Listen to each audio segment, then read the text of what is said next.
Good morning everyone. स्वागत है आप सभी का विजडम एजुकेशन में। आज 6 अक्टूबर 2020 है।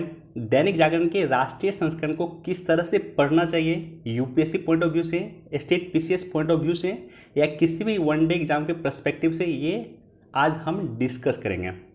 ये काफ़ी इंपॉर्टेंट है। अभी मुझे समय नहीं मिल रहा है कि मैं लगातार इसका एनालिसिस कर सकूं, इसलिए ये समझना आपके लिए ज़रूरी है कि आखिर हम किसी टॉपिक को क्यों डिस्कस करते हैं और उस टॉपिक से यूपीएससी किस तरह से आपसे क्वेश्चन पूछ सकती है, स्टेट पीसीएस किस तरह से आपसे क्वेश्चन पूछ सकती है, वनडे एग्जाम में किस तरह से आपसे क्वेश्चन पूछा जा सकता है। ये समझना आपके लिए काफ़ी ज़रूरी है और ये समझने में मुझे काफ़ी समय लग गया, इसलिए मैं आज आपके साथ अपना एक्सपीरियंस भी शेयर करूँगा।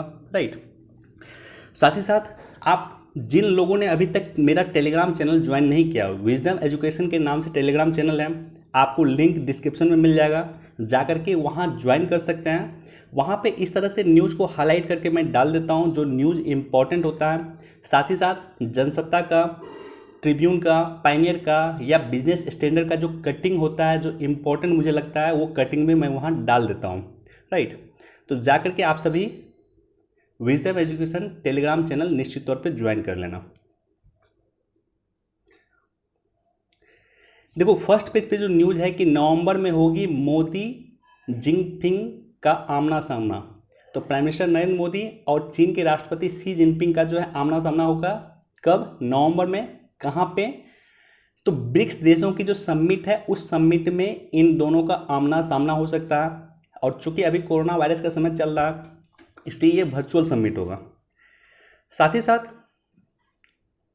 देखो, 17 नवंबर 2020 को जो है ब्रिक्स का समिट होगा, जिसकी अध्यक्षता रशिया कर रहा है, और इनका फिर सामना होगा G20 के समिट में, जिसकी अध्यक्षता सऊदी अरब कर रहा है। G20 को लेकर के यूपीएससी प्रीलिम्स 2020 में क्वेश्चन पूछा था कि कौन सा देश G20 का सदस्य है। तो एक बार मैं आपको बता देता हूं कि कौन सा देश G20 का सदस्य है। G20 के बारे में बेसिक इन्फॉर्मेशन यह है कि 1997 में बड़े वित्तीय संकट के पश्चात निर्णय लिया गया कि दुनिया की प्रमुख अर्थव्यवस्थाओं को एक मंच पे आना चाहिए, और इसी के बाद जो है G7 कंट्री, जिसमें America, Canada, Britain, Germany, France, Italy, ये देश हैं। इन देशों ने मिल करके G20 समूह की स्थापना की। G20 यानी 20 विश्व के विकसित और विकासशील देशों का समूह, 20 विश्व की सबसे बड़ी अर्थव्यवस्था का समूह है G20। तो इसमें कौन सा देश है? अर्जेंटीना है, ऑस्ट्रेलिया है, ब्राज़ील है, कनाडा है, चीन है, यूरोपीय यूनियन है, फ्रांस है, जर्मनी है, भारत है, इंडोनेशिया है, इटली है, जापान है, मैक्सिको, रशिया, सऊदी अरब, दक्षिण अफ्रीका, दक्षिण कोरिया, यहाँ कंफ्यूज मत होना, दक्षिण कोरिया और तुर्की भी इस समूह का हिस्सा है। यूनाइटेड किंगडम है, यूके है, और संयुक्त राष्ट्र अमेरिका इस संगठन का सदस्य है, G20 का सदस्य है। G20 के 2020 का अध्यक्षता कौन कर रहा है? तो सऊदी अरब कर रहा है। 2021 का अध्यक्षता करेगा आपको इटली, और 2022 का अध्यक्षता करेगा आपको भारत। ये क्वेश्चन कई जगह पूछा जाता है। 2020 की अध्यक्षता कर रहा है सऊदी अरब, 21 की अध्यक्षता करेगा इटली, और 22 की अध्यक्षता जब भारत अपना 75वां वर्षगांठ मना रहा होगा अपनी आज़ादी का, उस समय में इसकी अध्यक्षता भारत करेगा। तो देखो, यहाँ पे आपके लिए इंपॉर्टेंट है कि आखिर G20 के कितने सदस्य देश हैं, पहली बात। दूसरी बात क्या है कि ब्रिक्स का क्या एक्चुअल इंटेंशन है, और भारत को क्या अभी के समय में, जब भारत और चीन के बीच में तनाव की स्थिति चल रही है, युद्ध जैसी स्थिति चल रही है, वैसे समय में क्वेश्चन उठता है कि क्या भारत को एससीओ का संगठन, एससीओ का पार्ट, या भारत को ब्रिक्स का पार्ट क्या होना चाहिए। देखो, ये दोनों ही पार्ट जो है, दोनों ही जो संगठन है, एससीओ हो गया या ब्रिक्स हो गया, ये दोनों ही संगठन में जो है चीन का प्रभुत्व है। तो ऐसे कंडीशन में क्या इस संगठन का पार्ट भारत को होना चाहिए? मेंस पर्सपेक्टिव से ये इंपॉर्टेंट है। ब्रिक्स के बारे में थोड़ा बेसिक इंफॉर्मेशन हम शेयर करेंगे आपके साथ। ब्रिक्स का जो विचार दिया था, ये विचार दिया था एक विचारक जिसका नाम है जिम ओनील, इस विचारक का नाम है। इन्होंने विचार दिया, इन्होंने कहा था कि विश्व की जो 4 प्रमुख अर्थव्यवस्था हैं, B for Brazil, Brazil famous है प्राकृतिक गैस के लिए। R for Russia, Russia famous है प्राकृतिक गैस के लिए। आई फॉर इंडिया, इंडिया सेवा सेक्टर के लिए काफ़ी फेमस है, सर्विस सेक्टर हमारा विश्व में सबसे स्ट्रांग है। और सी फॉर चाइना, चाइना जो है मैन्युफैक्चरिंग सेक्टर के लिए काफ़ी फेमस है। तो ये चारों देश अगर मिल जाए, इनिशियली जो है ये ब्रिक था, BRIC ब्रिक था इनिशियली यह, तो ये चारों देश अगर मिल जाए तो 2050 तक दुनिया की बड़ी अर्थव्यवस्था ये देश बन सकती है। तो इसी को ध्यान में रखते हुए ब्रिक्स का जो पहला समिट हुआ था 2009 में हुआ है, कहाँ पे, तो रशिया में हुआ था। और साथ ही साथ 2010 के जो ब्रिक्स का समिट हुआ उस समिट में जुड़ गया दक्षिण अफ्रीका, जुड़ गया। ब्रिक्स का समिट जो होता है वो नाम के इनिशियल के अकॉर्डिंग होता है। जैसे देखो यहाँ पे BRICS ब्रिक्स है। 2016 में जो समिट हुआ था वो हुआ था आपको इंडिया में, 17 में समिट हुआ था चाइना में, 18 में समिट हुआ था आपको साउथ अफ्रीका में, 19 में समिट हुआ था आपको ब्राज़ील में, 20 में समिट होगा या हो रहा है इनफैक्ट, या होने वाला जो है वो होगा रशिया। 2020 के ब्रिक्स समिट का लीड करेगा रशिया, और 21 में फिर ब्रिक्स समिट का लीड कौन करेगा, इंडिया। दुनिया की कुल आबादी का 42% ब्रिक्स देशों में रहते हैं। दुनिया की कुल जीडीपी का 23%, कुल ट्रेड का 17% और जमीन से कुछ ट्रेड का 26.6% इन ब्रिक्स देशों के द्वारा संचालित होता है। अब देखो ब्रिक्स के सामने में क्या क्या ऑब्जेक्टिव है, पहले तो ऑब्जेक्टिव देखते हैं। ऑब्जेक्टिव है रीजनल डेवलपमेंट करना, क्षेत्रीय विकास करना। मार्केट एसेस अपॉर्चुनिटी, मार्केट को किस तरह से एसेस कर सकते हैं हम, चाइना के मार्केट को किस तरह से एसेस करते हैं, इसकी अपॉर्चुनिटी को बढ़ावा हमें ब्रिक्स देता है। विकासशील देशों में विकास को बढ़ावा देना, क्लाइमेट चेंज को रोकना, जलवायु परिवर्तन को रोकने में भी ब्रिक्स महती भूमिका का निर्वहन कर रहा है। न्यू डेवलपमेंट बैंक और CRA को बढ़ावा देना भी ब्रिक्स का काम है। इन दोनों के बारे में नीचे मैं डिस्कस कर दूंगा कि न्यू डेवलपमेंट बैंक की शुरुआत कब हुई है और CRA आखिर होता क्या है। अब देखो डिसएडवांटेज क्या है।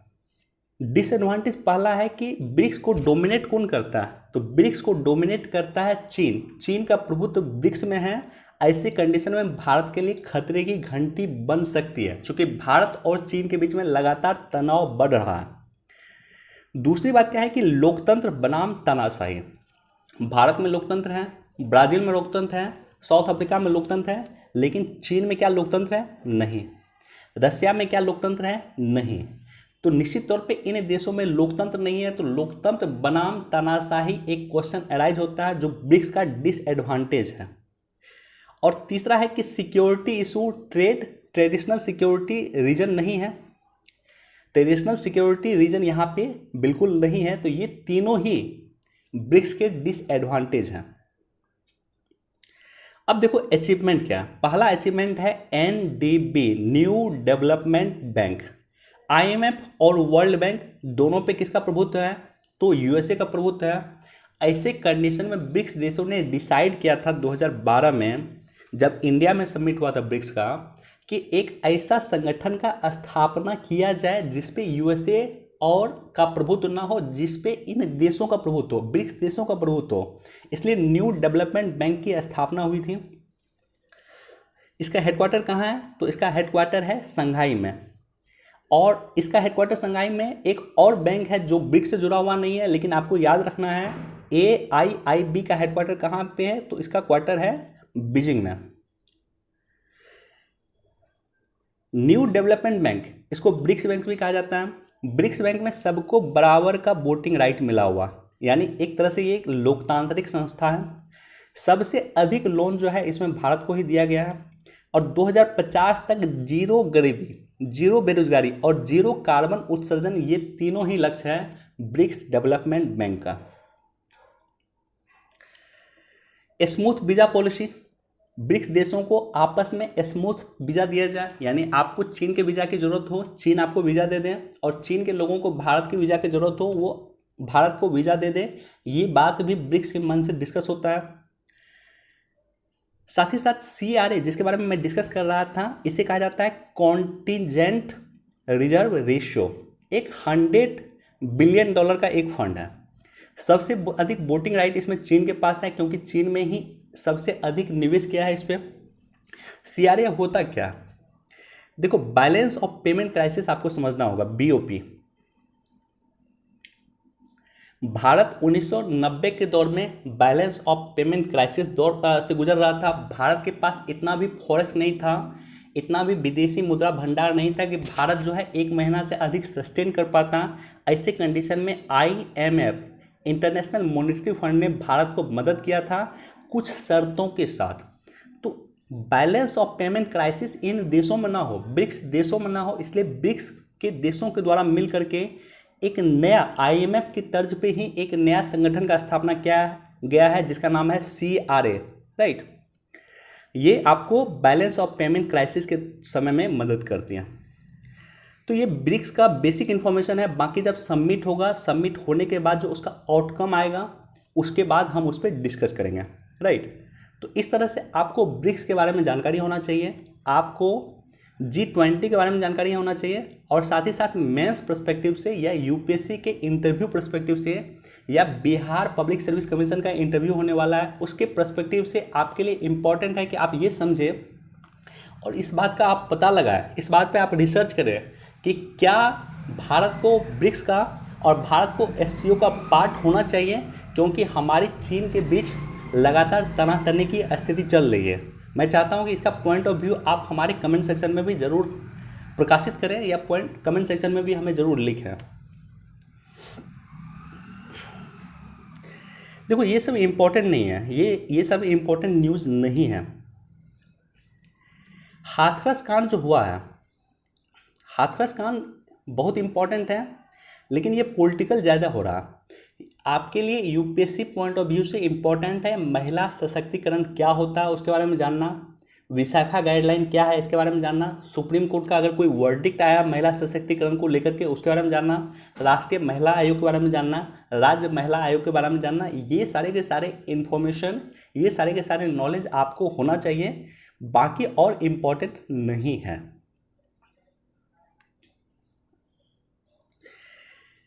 GST क्षतिपूर्ति पे फैसला टला, राज्यों को 20,000 करोड़ की राहत। GST क्षतिपूर्ति यानी GST कंपनसेशन लगातार चर्चा में है। इसको लेकर के मैंने एक स्पेशल वीडियो बनाया है, आप जाकर के वो देख लेना। वहाँ पे हमने डिस्कस किया था और आपको बताया था कि GST कंपनसेशन अभी लगातार चर्चा में होगा, और GST कंपनसेशन जो इशू केंद्र और राज्य के बीच में चल रहा है उसको लेकर के मैटर निश्चित तौर पे सुप्रीम कोर्ट में भी जाएगा। तो ये सारे के सारे चीज़ें अभी होंगे, इसलिए जाकर के वो वीडियो देख लेना। और मैं कुछ ऐसे टॉपिक जो लगातार चर्चा में है उसके लिए मैं सोच रहा हूँ कि कुछ स्पेशल वीडियो बना दिया जाए आप सभी के लिए जो लगातार चर्चा में है। जैसे GST कंपनसेशन में मैंने वीडियो बनाया, इसके अलावा बहुत सारे जैसे किसान को लेकर के लगातार मुद्दा चर्चा में है। तो ऐसे टॉपिक जो लगातार चर्चा में बना हुआ उसको लेकर के मैं स्पेशल वीडियो हर एक टॉपिक में मैं चाह रहा हूँ वीडियो बना दूंगा। जैसे ही मुझे समय मिलेगा मैं वीडियो बना दूंगा। एक बार इसको पढ़ सकते हैं कि NCR का जो क्षेत्र है, NCR यानी राष्ट्रीय राजधानी क्षेत्र, NCR का जो क्षेत्र है वो दुनिया की सबसे बड़ी राजधानी बनेगी। तो दिल्ली तो है ही, जो मूल दिल्ली है वो है, इसके साथ साथ यूपी का गाजियाबाद आ गया, यूपी का नोएडा आ गया, फरीदाबाद है आपको हरियाणा में पड़ता है, साथ ही साथ गुड़गांव आपको हरियाणा में पड़ता है। तो ये सारे के सारे रीजन को इंक्लूड करके NCR बनता है, राइट। तो ये NCR जो है दुनिया की सबसे बड़ी राजधानी बनेगी। हरदीप सिंह पुरी जी का स्टेटमेंट है, एक बार इसको आप देख सकते हैं, एक बार इसको पढ़ सकते हैं। नेशनल कैपिटल पे जो न्यूज़ होता है वो नॉर्मली दिल्ली का लोकल न्यूज़ होता है, लेकिन बावजूद इसके जो पॉल्यूशन है, पॉल्यूशन ना सिर्फ दिल्ली का न्यूज़ है, चूँकि ये भारत का भी एक समस्या, बहुत बड़ा समस्या है। चूँकि दिल्ली का समस्या और भारत का समस्या क्यों मैं इसको बोल रहा हूँ, क्योंकि दिल्ली में जितने भी देश के राष्ट्रीय अध्यक्ष आते हैं वो दिल्ली आते हैं। अमेरिका के राष्ट्रपति को आना वो दिल्ली आएगा, किसी भी देश के राष्ट्रीय अध्यक्ष को आना वो दिल्ली आएगा। तो ऐसे कंडीशन में दिल्ली का एयर पोल्यूशन विश्व में हमारी गरिमा को खराब करने का काम करता है। इसलिए दिल्ली सरकार और केंद्र सरकार दोनों मिलके इसको समाधान करने का कोशिश करती हैं। और अभी मैंने आपको बताया था कि अक्टूबर से लेकर के मार्च तक का जो समय होता है,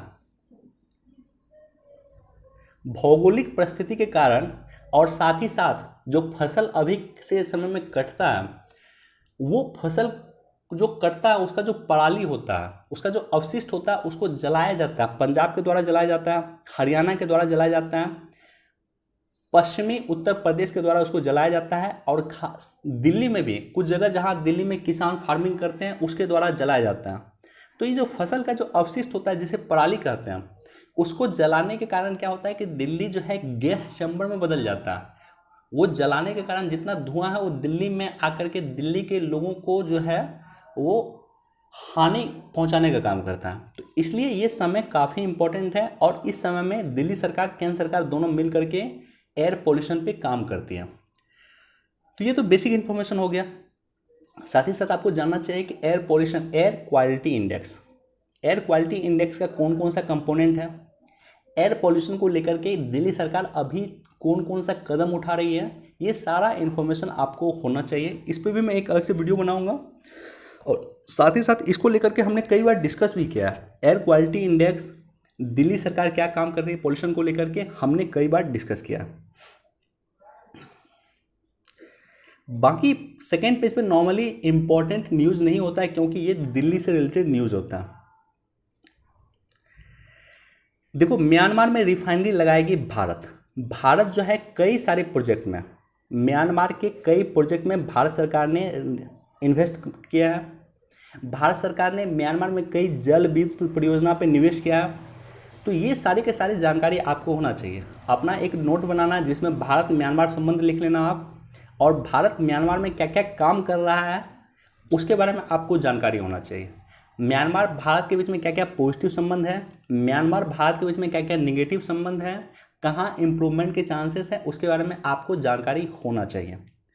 रोहिंग्या को लेकर के भी, रोहिंग्या की जो समस्या है उसको लेकर के भी भारत और म्यांमार के बीच में संबंध प्रभावित हुए थे। बेसिक इन्फॉर्मेशन है, आपको जानकारी होना चाहिए। देखो यहाँ पे जो है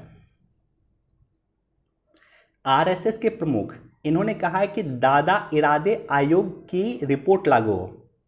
हालांकि ये पॉलिटिकल व्यक्ति है, ये इम्पोर्टेंट नहीं है आपके लिए, बस इम्पोर्टेंट है दादा इरादे आयोग क्या होता है। तो आपको मैं बता दूं, यहाँ पे मैंने मेंशन कर दिया है कि दादा इरादे आयोग जो है घुमंतु समुदाय, जो समुदाय एक जगह से दूसरे जगह प्रवास करते रहते हैं उसे घुमंतु समुदाय कहते हैं। तो घुमंतु समुदाय को किस तरह से मुख्य धारा में लाया जाए, उसके लिए एक समिति गठित की गई थी, जिस समिति का नाम था दादा इदाते आयोग। आई रिपीट, दादा इदाते आयोग उस समिति का नाम था, जिस समिति ने 8 जनवरी 2018 को अपनी रिपोर्ट सरकार को सौंपी। और ये 20 सूत्रीय सिफारिश की गई है कि 20 एक्शन आप लीजिए घुमंतु समुदाय को मुख्य धारा में लाने के लिए।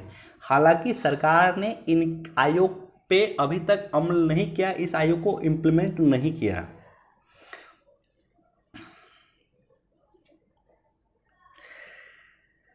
सांसदों विधायकों के खिलाफ मामले निपटाने के लिए करे वर्चुअल सुनवाई। सुप्रीम कोर्ट ने कहा है कि वर्चुअल सुनवाई कीजिए, हाईकोर्ट को आदेश दिया है।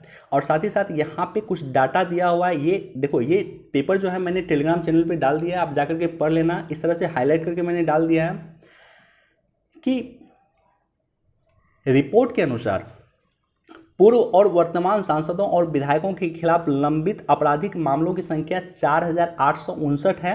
मार्च 2020 में इसकी संख्या 4442 थी, राइट।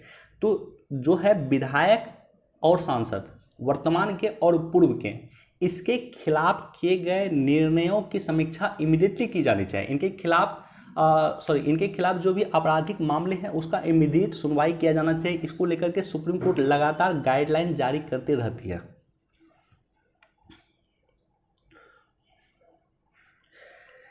मोदी बोले असामाजिक तत्वों का हथियार ना बने आर्टिफिशियल इंटेलिजेंस। अगर आप इस बार भी पीटी का क्वेश्चन देखोगे तो आर्टिफिशियल इंटेलिजेंस को लेकर के क्वेश्चन था। आर्टिफिशियल इंटेलिजेंस लगातार चर्चा में है, पीटी में भी क्वेश्चन पूछा जाता है, मेंस में भी क्वेश्चन पूछा जाता है, 2020 के प्रीलिम्स में भी क्वेश्चन था।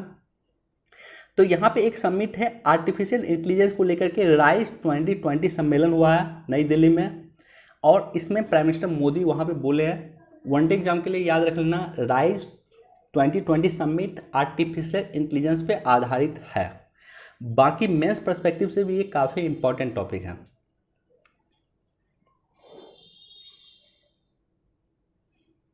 देखो ये पेज जो होता है नॉर्मली इम्पोर्टेंट नहीं होता।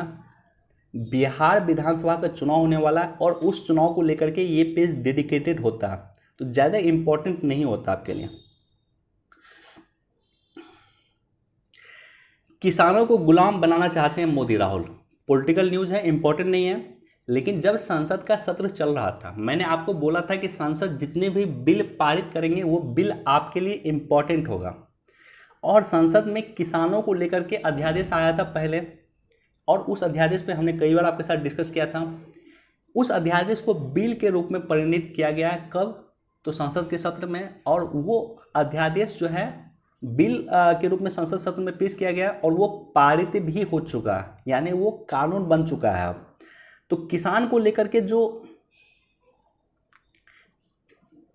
3 एक्ट पारित हुए हैं संसद के द्वारा, वो तीनों के बारे में आपको जानकारी होना चाहिए। ऑलरेडी हमने डिस्कस किया था। पहला जो है एपीएमसी एक्ट में सुधार की बात की गई थी, मंडी एक्ट में सुधार की बात की गई थी। दूसरा एसेंशियल कमोडिटी एक्ट 1955 में सुधार की बात की गई थी। और तीसरा कॉन्ट्रैक्ट फार्मिंग में सुधार की बात की गई थी। 3 एक्ट पारित हुआ है, एपीएमसी एक्ट यानी मंडी एक्ट में संशोधन, एसेंशियल कमोडिटी एक्ट में संशोधन, और तीसरा जो है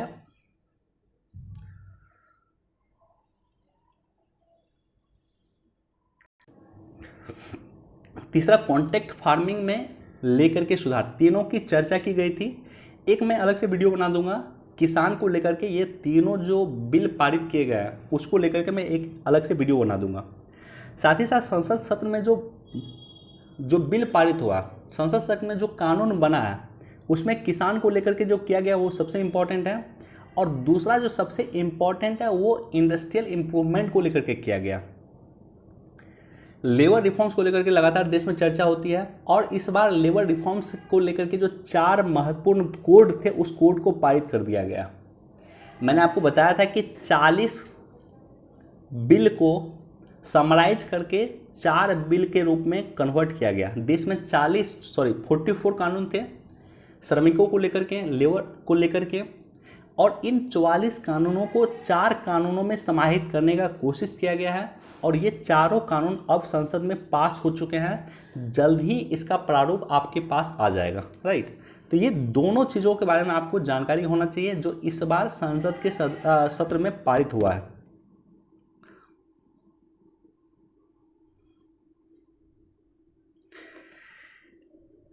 थोड़ा सा आपको बेसिक इंफॉर्मेशन होना चाहिए। हैदराबाद की एक कंपनी है जिसका नाम है बायोटेक। बायोटेक एक वैक्सीन बना रहा है कोरोना को लेकर के, जिसका नाम है कोवैक्सीन। और उसको कोवैक्सीन का जो एग्जैक्टली फोटो है मैंने अपने टेलीग्राम चैनल पे डाला है, आप जाकर के वहाँ से भी देख सकते हैं। तो बेसिक इन्फॉर्मेशन आपको होना चाहिए। हैदराबाद की कंपनी है बायोटेक जो कोवैक्सीन बना रही है कोरोना के लिए।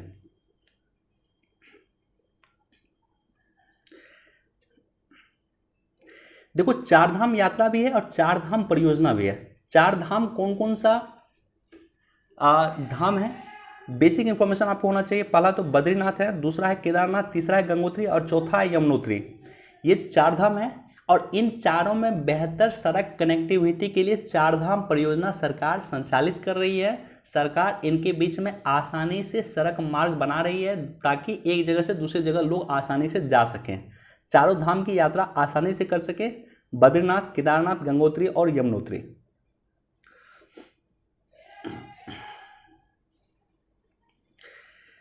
भारतीय वायुसेना चीन से बेहतर स्थिति में भदौरिया जी। भदौरिया जी का कहना है, भदौरिया जी कौन है? हमारे देश के वायुसेना प्रमुख हैं। एक बात याद रखो आप कि 1962 का वार, 1962 का वार जो चीन के साथ हुआ था, उस समय में भी भारत की वायुसेना काफ़ी सशक्त थी चीन के कंपेयर।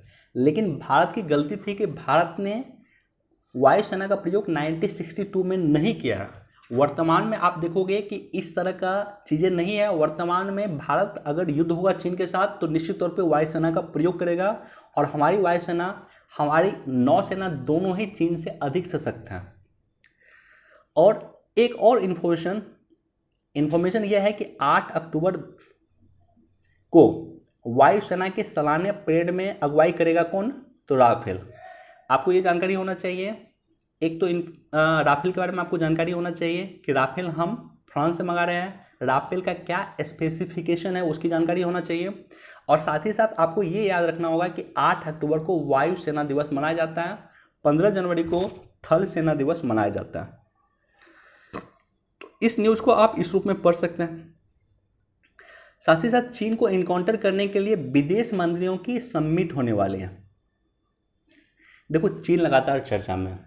आपको ये जानकारी होना चाहिए मेंस पर्सपेक्टिव से कि चीन और भारत के बीच में क्या ऐतिहासिक संदर्भ है, क्या ऐतिहासिक संबंध है, चीन भारत के बीच में क्या क्या पॉजिटिव पॉइंट हैं, चीन भारत के बीच में क्या क्या नेगेटिव पॉइंट है, चीन और भारत अपने रिलेशन को किस तरह से इम्प्रूव कर सकते हैं, और साथ ही साथ विश्व के स्तर पे हम चीन को किस तरह से इनकाउंटर कर सकते हैं, इसकी बेसिक जानकारी आपको होना चाहिए। और इसी का एक पक्ष है विश्व के स्तर पे चीन को कैसे हम इनकाउंटर कर सकते हैं, चीन का कैसे प्रतिरोध कर सकते हैं, उसी का एक पक्ष है क्वाड। क्वाड के देश मिल करके काम करें तो हम चीन को इनकाउंटर कर सकते हैं, और उसी को लेकर के आज समिट होने वाली है। कल का जब आप न्यूज़ पढ़ोगे तो आप इस टॉपिक को ध्यान रखना कि क्वाड को लेकर के आज चर्चा होगी, कल के न्यूज़पेपर में आएगा। कल आप इसको ध्यान से पढ़ना कि आखिर क्या डिसीजन लिया गया।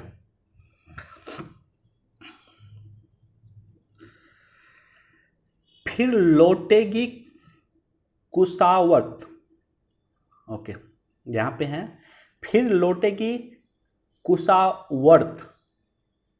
कुशावर्त घाट की रौनक। बस आपको ये जानकारी होना चाहिए कि ये कहाँ पे है, तो उत्तराखंड में है। कुशावर्त घाट कहाँ पे है, तो उत्तराखंड में हरिद्वार के में है, हरिद्वार के पास है कुशावर्त घाट। आपको डायरेक्टली क्वेश्चन पूछ सकता है कि हाल में चर्चा में रहे कुशावर्त घाट किस राज्य में पड़ता है, तो उत्तराखंड में आता है। सुपरसोनिक मिसाइल स्मार्ट का सफल परीक्षण। स्मार्ट क्या है, पहले तो फुल फॉर्म आप देख लो। यहाँ पे स्मार्ट है supersonic missile assistant release of torpedo. Smart है, इसका सफल परीक्षण किया गया है। ये क्या करेगा कि ये जहाज पे तैनात रहेगा, लड़ाकू जहाज पे इसकी तैनाती होगी, और ये क्या कर सकता है कि पनडुब्बी को नष्ट करने की क्षमता रखता है। यानी कोई पनडुब्बी अगर आएगा युद्ध के मैदान में, नौसेना के द्वारा उस पनडुब्बी को नष्ट करने के लिए इस टारपीडो का इस्तेमाल किया जा सकता है, और इसकी रेंज जो है 650 किलोमीटर है। अब देखो, इतनी ज़्यादा रेंज वाले सिस्टम की मौजूदगी भारतीय नौसेना को विश्व की सबसे खतरनाक नौसेना के बीच में ऊपर पहुंचा देगी। निश्चित तौर पे एक अच्छा कदम है। ये टारपीडो का निर्माण, स्मार्ट का निर्माण भारत को नौसेना में अधिक सशक्त बनाएगी। इसका मूल काम क्या है? मूल काम क्या है कि पनडुब्बी को नष्ट करना, जहाज जो आएगी उस जहाज को नष्ट करना, इसका मूल काम है। अब देखो सुपरसोनिक क्या होता है। आप अक्सर सुनते होंगे सुपरसोनिक, सबसोनिक, ये जो वर्ड सुनते होंगे, इसका सुपरसोनिक होता क्या? तो सबसे पहले जो लगभग 1 से 3 मैक की जो स्पीड होती है, 1 मैक से लेकर के 3 मैक तक की जो स्पीड होती है, इसको सुपरसोनिक कहा जाता है। मैक क्या होता है? मैक होता है ध्वनि की स्पीड को मैक कहा जाता है। लगभग 343 मीटर प्रति सेकंड होता है, मैक स्पीड कहा जाता है। तो 1 मैक जो होता है 343 मीटर प्रति सेकंड होता है। 1 से लेकर के 3 मैक की जो स्पीड होती है उसको सुपरसोनिक कहा जाता है। हाइपरसोनिक क्या होता है? 5 मैक से जो अधिक की स्पीड होती है उसको हाइपरसोनिक मिसाइल कहा जाता है। तो बेसिक इन्फॉर्मेशन है, ये आपको जानकारी होना चाहिए। सबसोनिक क्या होता है? एक वर्ड आता है सबसोनिक। सबसोनिक क्या होता है? 1 मैक से कम स्पीड वाले मिसाइल को सबसोनिक कहा जाता है। यानी 343 मीटर प्रति सेकेंड से कम स्पीड वाले मिसाइल को सबसोनिक कहा जाता है। 2 मैक 1 से 3 मैक की स्पीड वाले मिसाइल को कहा जाता है आपको सुपरसोनिक, और 5 से अधिक मैक वाली स्पीड वाले मिसाइल को कहा जाता है आपको हाइपरसोनिक मिसाइल।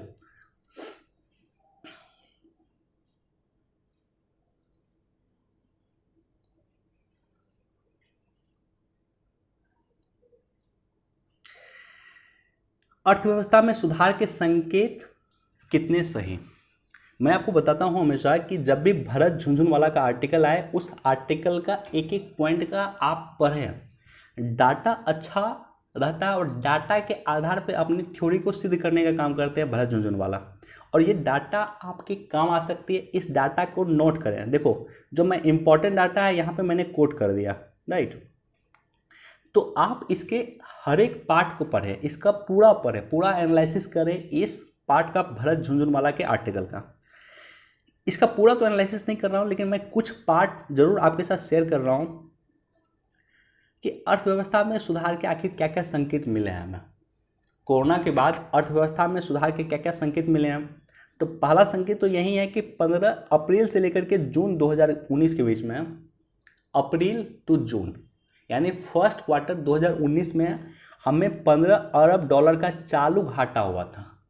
आखिर चालू घाटा होता है क्या? तो हम जो व्यापार करते हैं किसी अन्य देश के साथ, तो व्यापार घाटा प्लस कोई देश हमारे यहाँ निवेश करता है, तो उनको अगर मिला दिया जाए, सम्मिलित किया जाए, तो उसे सम्मिलित रूप से कहा जाता है चालू घाटा। हमारा व्यापार घाटा, या हम जो किसी देश में व्यापार करते हैं, कोई देश हमारे साथ व्यापार करता है, हम किसी देश में इन्वेस्ट करते हैं, कोई देश हमारे साथ इन्वेस्ट करता है, इसको कंबाइंड रूप से कहा जाता है चालू घाटा। तो 15 अरब डॉलर का घाटा हुआ था पिछले वर्ष फर्स्ट तिमाही में, और इस तिमाही में, इस वर्ष के पहली तिमाही में हमें 20 अरब डॉलर का लाभ हुआ है। यानी हुआ क्या है कि भारत निर्यात अधिक किया। बहुत कम कंडीशन आपको दिखेगा जब आयात से अधिक निर्यात भारत ने किया है, और इस बार हमने आयात से अधिक निर्यात किया है। साथ ही साथ हमारे निर्यात क्षेत्र में सेवा सेक्टर सबसे इम्पोर्टेंट सेक्टर है। जैसे बैंकिंग सेक्टर हो गया, जैसे आईटी सेक्टर हो गया, इसी कंबाइंड रूप में सेवा सेक्टर कहा जाता है। तो सेवा सेक्टर जो है कोविड के समय भी बरकरार रहा है। सेवा सेक्टर में जो हम निर्यात करते हैं वो कोविड के समय में बरकरार था। विश्व में हम अपनी सर्विस भेजते थे, विश्व में हम डॉक्टरों की टीम भेजे हैं, राइट। विश्व में हम आईटी उद्योग के लिए काम कर रहे थे कोविड के समय में भी, या इसमें मामूली वृद्धि हुई है। ऐसा नहीं है कि ये सेक्टर लॉस में गया, राइट। सेवा सेक्टर में जो निर्यात का पार्ट है, निर्यात में हम या तो बरकरार रखे हैं कोविड के दौरान, या उसमें हम पॉजिटिव रहे हैं, नेगेटिव में हम नहीं रहे हैं। रसायन के निर्यात में वृद्धि हुई है। कितना वृद्धि हुई है उसका नीचे डाटा दिया हुआ है। तेल के आयात में भारी गिरावट आई है। सोना जो हम विदेश से खरीदते थे उसके आयात में भी कमी आई है। तो ये सारा का सारा शुभ संकेत दिया हुआ है देश की इकोनॉमी के लिए। देखो यहाँ पे डाटा दिया हुआ है। अप्रैल से जून 2020 में रसायन के निर्यात में 19% की वृद्धि हुई है। दवाओं के निर्यात में 10% की वृद्धि हुई है। चौथी खुशखबरी है कि तेल के आयात में भारी गिरावट आई है। तेल के आयात में गिरावट आएगा तो उससे क्या होगा कि हमारे पर्यावरण भी इम्प्रूव होगा, राइट। ज़्यादा से ज़्यादा अगर तेल हमारे पास आएगा मान लो, तो ज़्यादा से ज़्यादा पॉल्यूशन क्रिएट होगा, और पॉल्यूशन क्रिएट होगा तो हमारा पर्यावरण प्रभावित हो सकता है। तो इसलिए अगर तेल की गिरावट आई है आयात में, तो हमारा जो है पर्यावरण भी समृद्ध होगा। तो बेसिक कुछ पॉइंट मैंने इस एडिटोरियल के साथ डिस्कस किया आपके साथ। हालांकि हमने सभी पॉइंट को डिस्कस नहीं किया है, इसलिए इसको जाकर के खुद से आप पढ़ लेना। देखो, इसको एक बार देख सकते हो, बहुत ज़्यादा इंपॉर्टेंट नहीं है ये, एक बार लेकिन आप देख सकते हैं जानकारी के लिए, अदरवाइज इंपॉर्टेंट नहीं है। महिला सुरक्षा को लेकर के भी दिया हुआ, एक बार आप पढ़ सकते हैं। ये टॉपिक काफ़ी इंपॉर्टेंट है, लेकिन इस न्यूज़ में जो कंटेंट दिया हुआ वो समृद्ध कंटेंट नहीं है, ये आपके लिए बहुत महत्वपूर्ण नहीं है।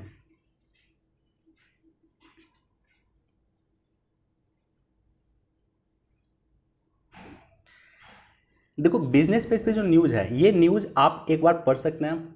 सरकार का कहना है कि कोरोना के बाद जो कंट्री है वो रिकवर कर रही है। वित्त मंत्रालय की रिपोर्ट के अनुसार जीडीपी में 44% का योगदान रखने वाले 8 कोर सेक्टर रिकवरी दर काफ़ी तेज़ी से बढ़ रहा। आईआईपी इंडस्ट्रियल, आईआईपी के बारे में हमने कई बार डिस्कस किया। आईआईपी में 8 उद्योग आते हैं, जिसमें इस्पात उद्योग आता है, बिजली उद्योग आता है, सीमेंट उद्योग आता है तथा अन्य उद्योग आते हैं।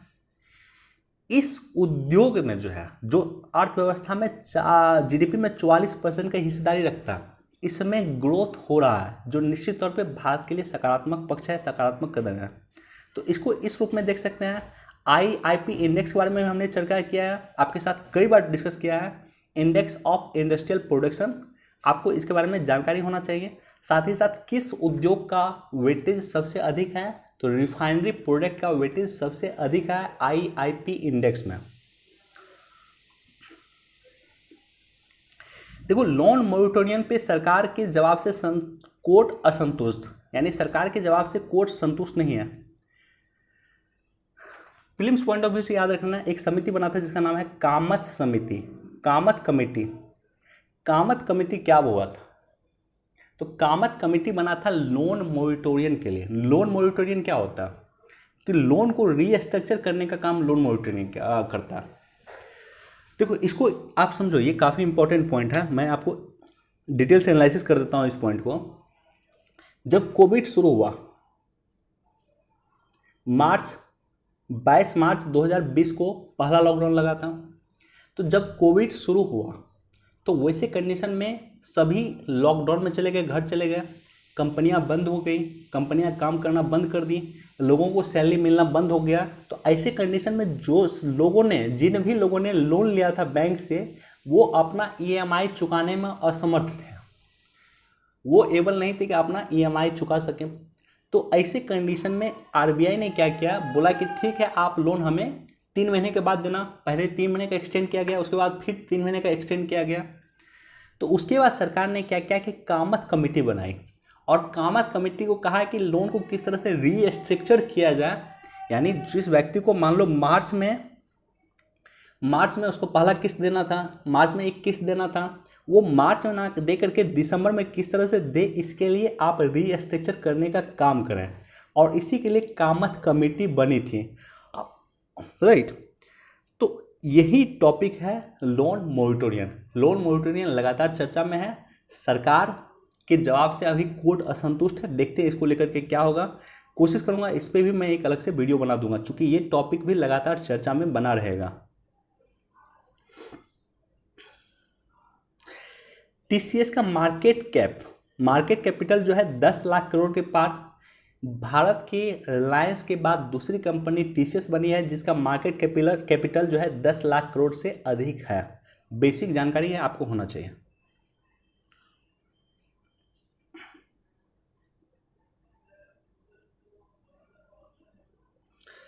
देखो, अमेरिका और रूस जो है, फिनलैंड की राजधानी क्या है, हेलसिंकी सॉरी। तो अमेरिका और रूस दोनों फिनलैंड की राजधानी में मिलकर वार्ता करने वाले हैं, नाभिकीय हथियारों को लेकर के वार्ता करेंगे। देखो, अमेरिका और ब्रिटेन जब शीत युद्ध चल रहा था, उसके बाद से ये दोनों देश मिलकर वार्ता करते हैं कि जो है, हम न्यूक्लियर मिसाइल आपके यहाँ नहीं दागेंगे और आप हमारे लिए यहाँ न्यूक्लियर मिसाइल नहीं दागे। इसको लेकर के वार्ता करते हैं। इनके बीच में समझौता भी था, और ये फिर से फिनलैंड की राजधानी हेलसिंकी में मिल करके वार्ता करेंगे कि नाभिकीय हथियारों को किस तरह से दोनों देश एक दूसरे के खिलाफ यूज ना करें।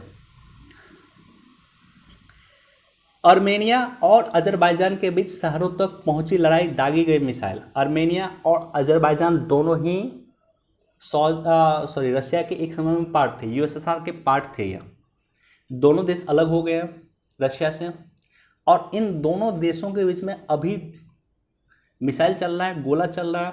आपके लिए लोकेशन यहाँ अधिक इंपॉर्टेंट है। आर्मेनिया का क्या लोकेशन है, अजरबैजान का क्या लोकेशन है, इस लोकेशन को आप गूगल मैप पे सर्च करके देख लें, काफ़ी इंपॉर्टेंट लोकेशन है।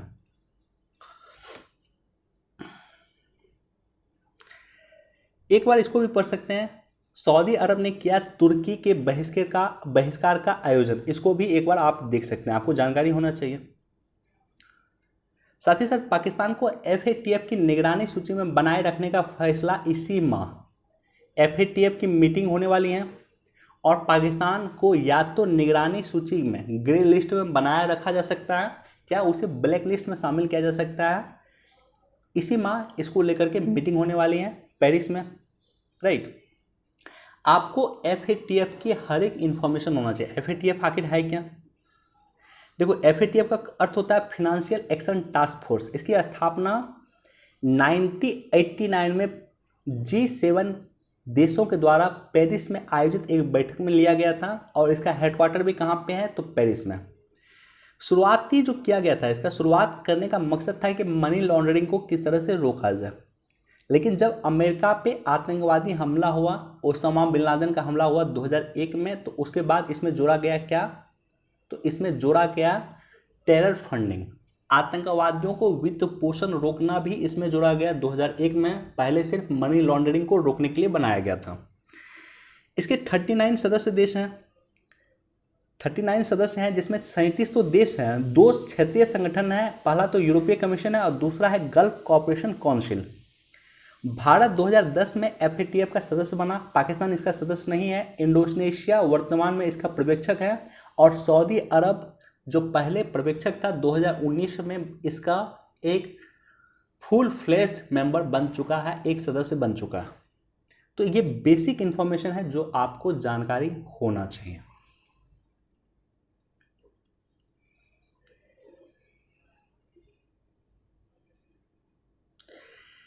देखो, जूट के बारे में दिया हुआ, भारत में सबसे अधिक जूट का उत्पादन वेस्ट बंगाल में होता है और उसके बाद बिहार में होता है।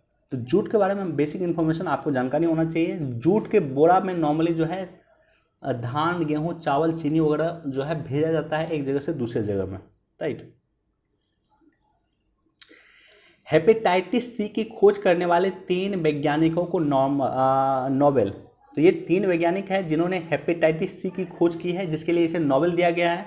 और इससे पहले 1976 में हेपेटाइटिस बी की खोज करने के लिए भी नोबेल पुरस्कार दिया गया था। तो ये जानकारी होना चाहिए। तीनों वैज्ञानिक का नाम आप लिख लेना। और साथ ही साथ आज धरती के सबसे करीब होगा मंगल, एक बार इसको भी आप पढ़ सकते हैं। तो देखो, ये जो टोटल हमने डिस्कस किया, इसमें इतना टॉपिक था जो इम्पोर्टेंट था आपके लिए, जो आपको जानकारी होना चाहिए। ऐसा नहीं है कि न्यूज़पेपर में अगर हर एक चीज़ दिया हुआ तो हर एक चीज़ आप पढ़ें, बिल्कुल नहीं। न्यूज़पेपर में कितना पढ़ें और कितना छोड़ें ये अधिक इम्पोर्टेंट है, छोड़ना अधिक इम्पोर्टेंट है। हमने कुछ ही न्यूज़ को डिस्कस किया जो इम्पोर्टेंट था। और इसको आइडेंटिफाई आप कैसे करेंगे, तो इसको आइडेंटिफाई कर सकते हैं आप सिलेबस से। आप सिलेबस जाकर देखें, अच्छे से देखें, मेंस का सिलेबस देखें और मेंस के सिलेबस से आप ड्राइव करें कि मेंस के सिलेबस से कौन सा टॉपिक कहाँ से कंसर्न हो सकता है। जैसे ये जो टॉपिक हमने डिस्कस किया था ब्रिक्स, तो इंटरनेशनल ऑर्गेनाइजेशन है, उससे इसको आप कोरिलेट कर सकते हैं। भारत की विदेश नीति है, उससे इसको आप कोरिलेट कर सकते हैं। इन टॉपिक से आप इसको कोरिलेट कर सकते हैं, राइट। तो चलिए, जितने भी लोग वीडियो देख रहे हैं, वीडियो को सब्सक्राइब नहीं किया, चैनल को सब्सक्राइब नहीं किया तो सब्सक्राइब कर दें। अपने दोस्तों के साथ, कलीग के साथ निश्चित तौर पे इसे शेयर कर दें। चलिए, वीडियो देखने के लिए धन्यवाद। Thank you so much. Please do like, share and subscribe. Thank you.